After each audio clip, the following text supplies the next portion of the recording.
பிச்சைக்காரனும் தங்க நாணயமும். ஒரு ஊரில் பிச்சைக்காரன் ஒருவன் வீடு வீடாக உணவுக்காக அலைந்தான். அவன் மிகவும் அசிங்கமாக கிழிந்த உடைகளோடு இருந்தான். ஒரு பழைய கோணிப்பையே அவனுக்கு உடைமையாக இருந்தது. ஒவ்வொரு வீடாக போய் பார்த்துவிட்டு எதுவும் கிடைக்காவிட்டால் அந்த வீட்டின் முன்னே போய் நின்று, வீடு மிக பெரியது, ஆனால் இங்குள்ளவர்களுக்கு பணம் நிறைய இருந்தும் இன்னும் அதிகமாகவே எதிர்பார்க்கிறார்கள், கடைசியில் எல்லாவற்றையும் இழப்பார்கள் என்று சொன்னான். இன்னொரு வீட்டுக்கு போனான். உணவு கிடைக்கவில்லை. இந்த வீட்டில் உள்ளவன் கோடீஸ்வரன்.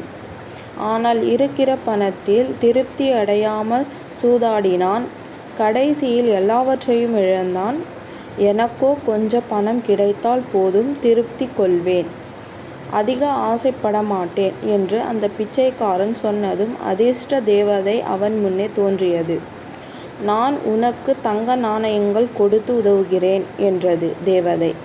பிச்சைக்காரன் உடனே அவன் கோணிப்பையை விரித்தான்.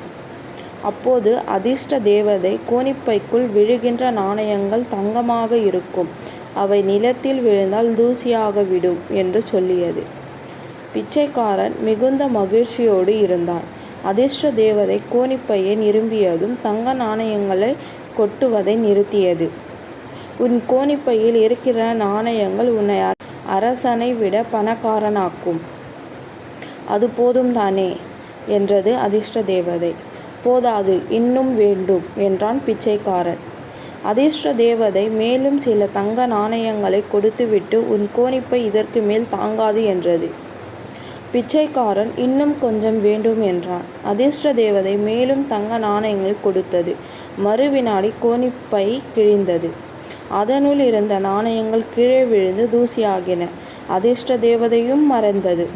பிச்சைக்காரன் திகைத்து போய் நின்றான். நீதி, கிடைத்ததை வைத்து வாழ வேண்டும், பேராசைப்பட்டால் உள்ளது போய்விடும்.